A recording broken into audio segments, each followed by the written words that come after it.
I'm super excited to share with you um, about a very motivated individual who's Japanese. Those of you who know me and follow me know I'm highly influenced by Japanese and Chinese and spiritual artwork.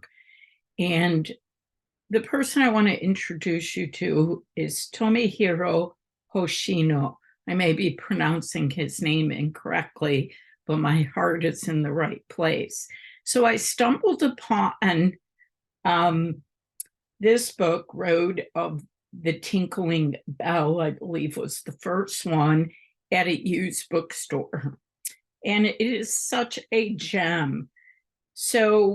But finding out about his path is even more amazing.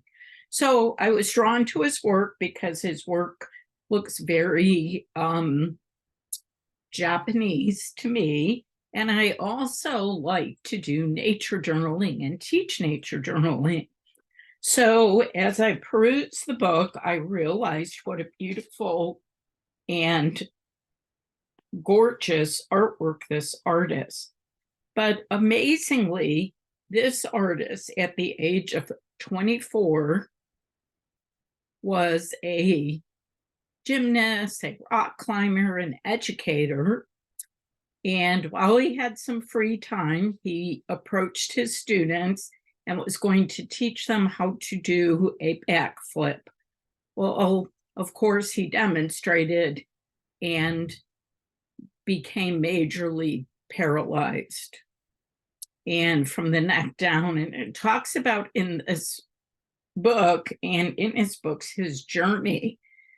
So it helped me feel really grateful. At one point, he could only blink his eyes to communicate.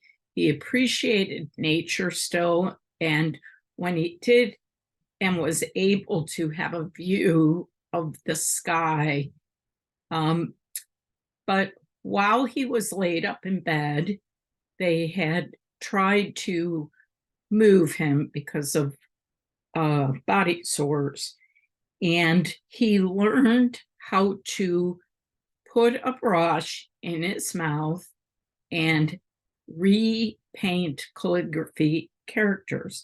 And then, of course, he pursued painting all of these beautiful pieces of artwork. So you can see his work is incredible. And being an instructor, I'm amazed by his work and how he was able to paint so beautifully through a brush through his mouth. Now, he's not the first artist to paint with a brush in his mouth or an artist who paints with their toes. We've heard about them, but this particular man speaks to me. His poetry is beautiful. I wouldn't say it's necessarily nature journaling, but he is observing the plants that were around him, and it brought him joy, at least from the readings. And I'm just amazed with him. And I found Love from the Depths, which is more of his story, not too much artwork in this book. It's actually autobiography of his life. And I have yet to explore more of the writing. So as a nature journaler, I grabbed the first book because part of nature journaling for me is sometimes adding poetry or writings, not necessarily my own, but I want you to feel inspired and know that nothing should stop you from evolving as an artist or pursuing art in any way, shape, or form.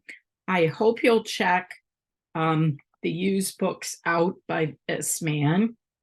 There's not too much online, but I did find out that there is a small museum that holds his artwork in Japan. I want to say Tokyo, but it slips my mind. I want to be so grateful of his story and sharing and owing from his writings, his struggles, but knowing that he was able to do something with his life, even though he only had movement from his neck up. He could communicate, but he taught me to be grateful for all that I could do.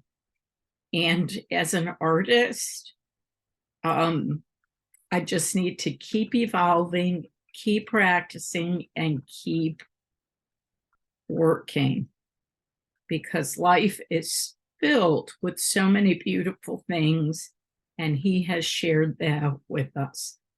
Thank you.